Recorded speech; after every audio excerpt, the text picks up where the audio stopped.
اعوذ باللہ من الشیطان الرجیم، بسم اللہ الرحمن الرحیم، الحمدللہ رب العالمین، وصلی اللہ علی محمد وآلہ اجمعین، واللعنۃ الدائمۃ علی اعداء محمد وآل محمد، اما بعد، وفقنا اللہ وإیاکم للعلم والعمل الصالحین انشاءاللہ تعالی۔ مومنین کرام، بہت سارے سوالات جو آپ کی طرف سے آ رہے ہیں اور ان میں سے جو اہم ترین سوالات ہیں ان کے جوابات کے لیے میں آپ کی خدمت میں حاضر ہوا ہوں۔ پہلا سوال تو یہی ہے کہ یہ ادارہ کیا ہے اور اس کا ہدف اور مقصد کیا ہے، کون اس ادارے کو چلا رہا ہے، میراث انبیاء انسٹیٹیوٹ کا کیا تعارف ہے، اور دوسرا جو اہم ترین سوال ہے کہ یہ جو حوزوی سسٹم ہے، یہ جو ہمارا کورس ہے، یہ کیا ہے، اس کا نصاب کیا ہے اور ہم نے کیوں پڑھنا ہے، اس کا ہدف کیا ہے، اس کا مقصد کیا ہے اور ہمیں اس سے حاصل کیا ہوگا۔ ان سوالات کے جواب ہم آپ کی خدمت میں عرض کریں گے اور آپ بھی اس کو غور سے سنیں اور سمجھنے کی کوشش کریں کہ آخر یہ حوزوی سسٹم کیا ہوتا ہے، مدارس کا نظام کیا ہوتا ہے اور ہمارے علوم کا سسٹم کیسے چلتا ہے۔ سب سے پہلے تو یہ بات آپ کے لیے واضح ہونی چاہیے کہ یہ جو ادارہ ہے میراث انبیاء انسٹیٹیوٹ، یہ میراث انبیاء کی میراث، انبیاء نے اپنی میراث جو ہے وہ علم کو قرار دیا ہے، وہ علم کے جو دنیا کو فائدہ دیتا ہے، کہ جس میراث میں پھر وہ میراث کے فقہی قوانین نہیں ہوتے کہ آپ کا بیٹا ہے، آپ کا پوتا ہے تو وہی میراث پائے گا، نہیں، یہ ایک ایسی میراث ہوتی ہے کہ جو لوگوں کے فائدے کے لیے چھوڑ دی جاتی ہے کہ لوگ اس چیز سے فائدہ اٹھاتے ہیں۔ یعنی انبیاء نے اور ائمہ اہل بیت علیہم السلام نے بھی اسی بات کے اوپر زور دیا ہے کہ آپ جب دنیا سے جائیں تو امت کے لیے، لوگوں کے لیے ایک ایسی چیز چھوڑ کر جائیں جو سب کو کیا فائدہ دے، اور وہ چیز کیا ہے، علم ہے۔ علم ہی وہ نور ہے، علم ہی وہ نعمت ہے، علم ہی وہ رحمت ہے کہ جس سے امتیں جو ہے وہ سنورتی ہیں، امتوں کی جس سے ترقی ہوتی ہے، جس سے معاشرہ بنتا ہے۔ تو میراث انبیاء انسٹیٹیوٹ یعنی انبیاء کی جو میراث ہے، جو علم ہے، اس کے لیے ادارہ بنایا گیا کہ جس ادارے کا مقصد یہ ہے کہ وہ لوگ کہ جو دور دراز علاقوں میں موجود ہیں، اردو جاننے والے ہیں، اردو سمجھنے والے ہیں اور چاہتے ہیں کہ ہم محمد و آل محمد کے علوم سے خود کو جوڑیں اور محمد و آل محمد کے علوم کو حاصل کریں، تو ان کے لیے ایک ادارہ کیا ہے، بہترین نظام جو ہے وہ لے کر آ رہا ہے، بہترین نصاب لے کر آ رہا ہے۔ اور اس ادارے کو چلانے والے لوگ،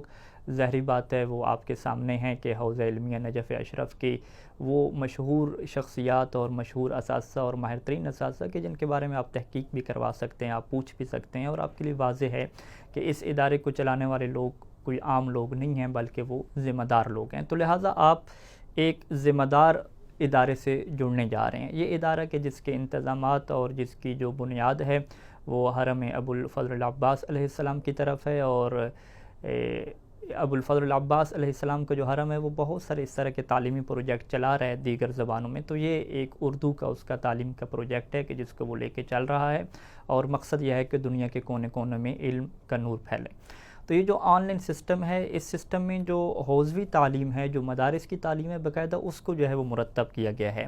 یعنی جس طریقے سے ہم پاکستان میں یا ہندوستان میں باقاعدہ ایک مدرسے میں داخلہ لیتے ہیں، وہاں پہ درس نظامی پڑھتے ہیں، حوزے کا منہج پڑھتے ہیں، ساری چیزیں پڑھتے ہیں، تو اس کے لیے جو ہے وہ یہ سیٹ اپ بنایا گیا ہے۔ یعنی یہ سیٹ اپ ان لوگوں کے لیے نہیں ہے کہ جو چاہتے ہیں کہ ہم بس 1-2 مہینے کا شارٹ کورس کریں اور جو ہے وہ تھوڑی بہت دین کی معلومات لے لیں اپنے حد تک اور کافی نہیں۔ یہ جو ہمارا نظام ہے، یہ جو سیٹ اپ ہے میراث انبیاء انسٹیٹیوٹ کا، یہ مکمل جو ہے وہ مدارس کا نظام آپ کو دیتا ہے، مکمل ایک عالم بننے کا، ایک فقیہ بننے کا، مجتہد بننے کے کورس کی طرف کیا آپ کو لے کر جاتا ہے۔ اور یہاں پہ میں آپ کے سامنے عرض کروں کہ جب بھی یہ سوال اٹھتا ہے کہ حوزے کا نصاب کیا ہے اور حوزے اور مدرسے میں کیا پڑھایا جاتا ہے، تو اس چیز کا آپ کو جو ہے وہ علم ہونا چاہیے، کیونکہ ظاہری بات ہے آپ ایک مرکز سے جڑنے جا رہے ہیں، ایک تعلیم اور میراث انبیاء سے اپنے آپ کو جوڑ رہے ہیں، تو آپ کے سامنے یہ چیز واضح ہونی چاہیے کہ میرا نصاب کیا ہوگا اور میں کیا کیا پڑھوں گا۔ سب سے پہلے تو یہ بات واضح ہے کہ جب ہم نے پڑھنا جو ہے وہ دین اسلام کو ہے، اسلام کے نظریات کو پڑھنا ہے، اسلام کیا بیلیوز اور کیا عقائد لے کر آتا ہے، کیا جو ہے وہ اخلاقیات اور معاشرے میں رہنے کے کیا قوانین ہمیں بتاتا ہے، اس کے اوپر ہم نے عالم بننا ہے، اس کے اوپر ہم نے تحقیق کرنی ہے۔ تو اس کے لیے ہمارے پاس جو بنیادی سورس رہتے ہیں وہ قرآن اور محمد و آل محمد کے فرامین رہتے ہیں،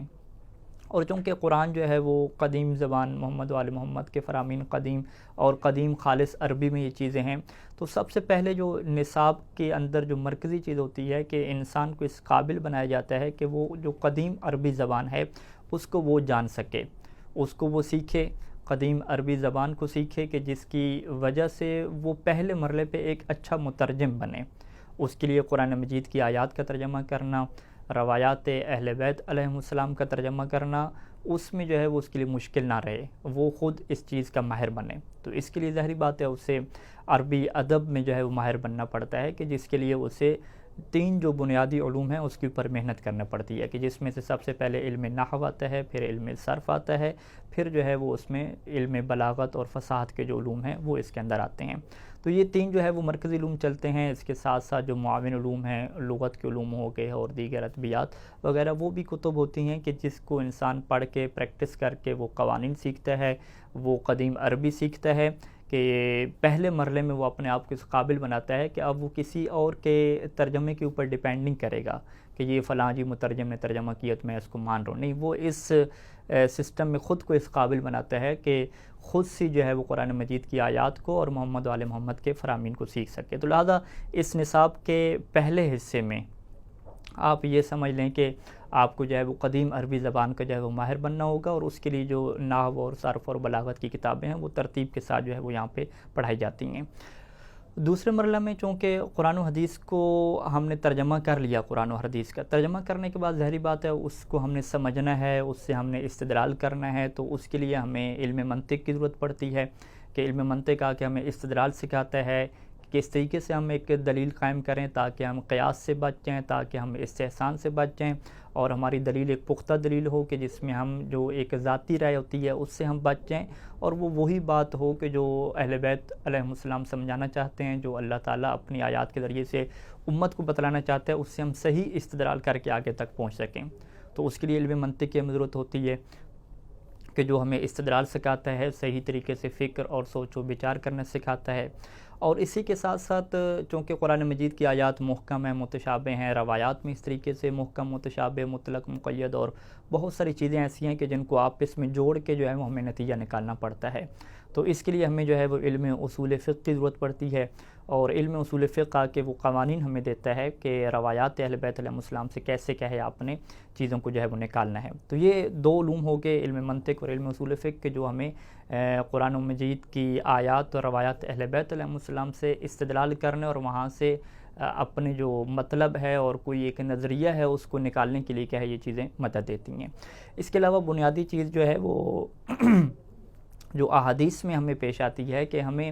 احادیث کا جو ہے وہ علم حاصل کرنا پڑتا ہے کہ یہ احادیث کون سی کتابوں سے لی گئی ہیں، اس کے پرائمری سورس کیا ہیں، اس کے سیکنڈری سورسز کیا ہیں، اور اس کے لیے ظاہری بات ہے ہمیں علم حدیث اور علم رجال کی طرف جو ہے وہ بڑھنا پڑتا ہے کہ اس کے ذریعے سے جو ہے ہم جان پاتے ہیں کہ اس میں کیا ہے۔ تو یہ یعنی کچھ علوم رہتے ہیں کہ جس میں عربی کا علم ہو گیا، منطق کا علم ہو گیا، اصول کا علم ہو گیا، علم رجال اور حدیث ہو گیا، کہ یہ بنیادی چیزیں ہوتی ہیں کہ جب بھی آپ قرآن اور حدیث سے کیا چیزوں کو نکالنا چاہ رہے ہیں۔ تو یہ جو نصاب ابھی میراث انبیاء انسٹیٹیوٹ آپ کو دے گا، اور یہ تقریباً 4 سال نصاب جو ہے وہ اس میں آپ پڑھیں گے 4 سال میں، کہ اس میں یہی بنیادی چیزیں ہوں گی کہ آپ جو ہے وہ عربی زبان کے ماہر بنیں گے، اس کے ساتھ علم منطق اور علم اصول فقہ کے ماہر بنیں گے، اور ساتھ علم رجال اور علم حدیث کے جو ہے وہ وہاں پہ کورسز ہوں گے کہ جس کے ذریعے سے آپ خود اس قابل بنیں گے کہ قرآن اور حدیث سے کیا ہے نظریات نکال سکیں۔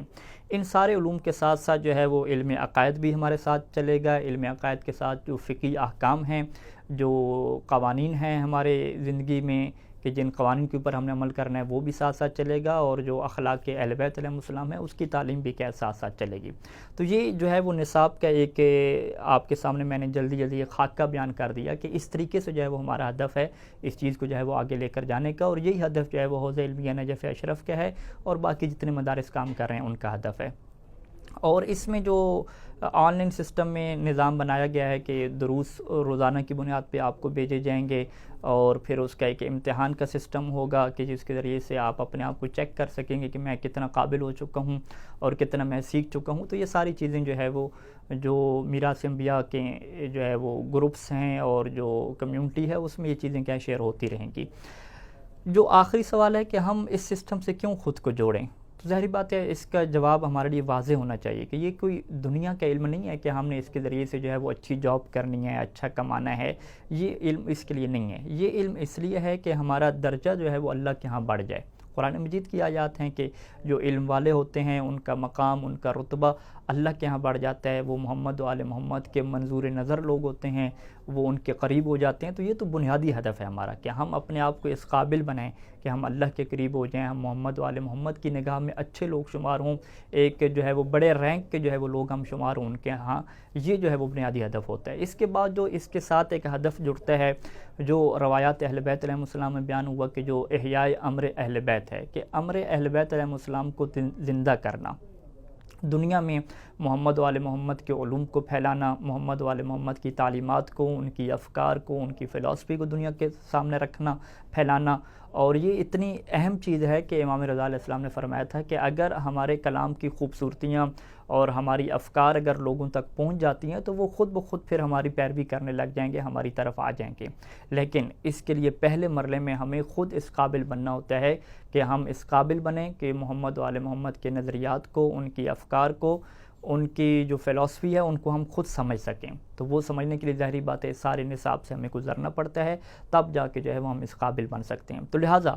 اس علم دین کا ہدف کیا ہے کہ اپنا رتبہ اللہ کے ہاں بڑھانا، محمد و آل محمد کی نگاہ میں خود کو بلند کرنا ہے، اور ساتھ ہی جو ہے وہ علوم محمد و آل محمد کو پوری دنیا میں نشر کرنا ہے، افکار اہل بیت علیہ السلام کو دنیا کے سامنے رکھنا ہے، اور ایک امام زمان علیہ السلام کا سپاہی بننا ہے کہ ہم ان کے مشن کو، ان کے ہدف کو دنیا کے سامنے کھول کے رکھیں کہ آخر دنیا کو ہم بنانا کیا چاہتے ہیں، اور دنیا میں کس طرح سے ہم قوانین کو لے کر آنا چاہتے ہیں، اور دنیا کے اندر جو انسان زندگی گزار رہے ہیں کس طریقے سے ہم ان کو جو ہے وہ ان کے خالق کے ساتھ، ان کے مالک کے ساتھ جو ہے وہ جوڑنا چاہتے ہیں۔ تو یہ ایک چند چیزیں ہیں کہ جو بنیادی طور پہ آپ کے سامنے کلیئر اور واضح ہونے چاہیے۔ اس کے بعد پھر مختلف سوالات ظاہری بات ہے گروپ میں آتے رہتے ہیں، تو وہاں پہ گروپ میں کیا سوالات کے جوابات انشاءاللہ